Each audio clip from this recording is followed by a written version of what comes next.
So this is my picture of Adam and Eve. It's just a simple drawing that I kind of thought represented Adam and Eve. Okay, so I heard someone say today that they asked their priests about what it meant about the tree of the knowledge of good and evil. And their priest said that it wasn't God's plan for man to know what good and evil was, and it wasn't his original design for us to know what good and evil was. The thing is, I believe that Adam and Eve already knew. They already knew what the consequences of disobedience was. They knew that if they disobeyed, the consequences would be there. So they already knew. So what was this tree?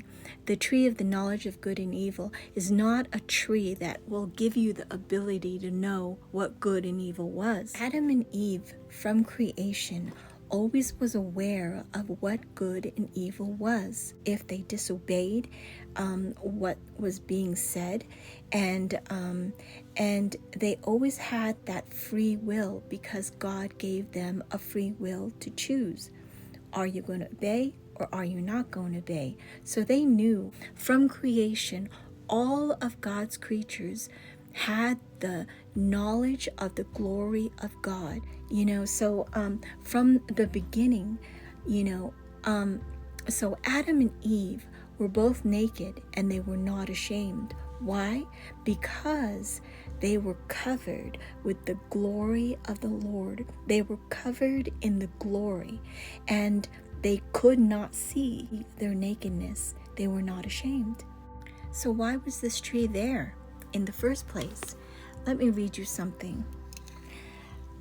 In Judaism, having knowledge of good and evil isn't the ability to just tell the difference. It is the act of experiencing the difference of the two. So that is so important. See, God's purpose was for man to rule and reign not only the whole planet and everything that God has created for them, but he was to rule and reign even their own flesh, rule and reign their ability to desire the things that are not of God. So God wanted man to rule over the earth, but not only that, but God wanted man to rule over his own emotions and self-needs. You see, before creation, man was God conscious. Everything had to do with God. They fellowshiped with God in the cool of the day. And once man disobeyed and gave in to his own desires, his own wants, he wanted to be like God, wanted all the knowledge, everything that he thought that the tree would give them. He gave up what God gave him and wanted his own thing. So he did not rule over his own body. He gave it up to the rulers of this world. So now he is not God conscious, but he is self-conscious.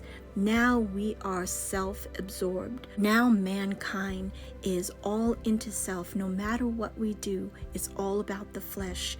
And our consciousness is all about me, myself, and I.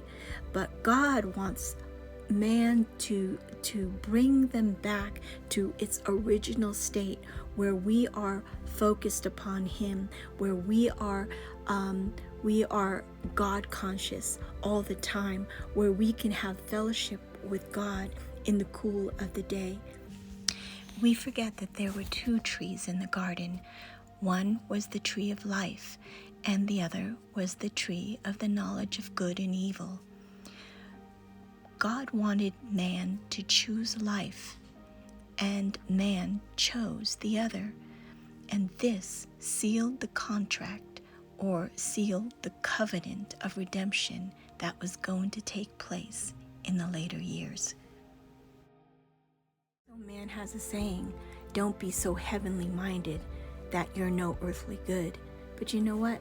That's not biblical. That's not biblical at all. It's not in the Bible, and even the saying is not, it's not of God. So what does he want? He wants us to be heavenly minded. He wants us to constantly be renewing our minds so we can be earthly good, so we can do much on the earth, because God has given us the earth. God has given us that inheritance, and God wants to place us back what he has originally has designed for us and for mankind.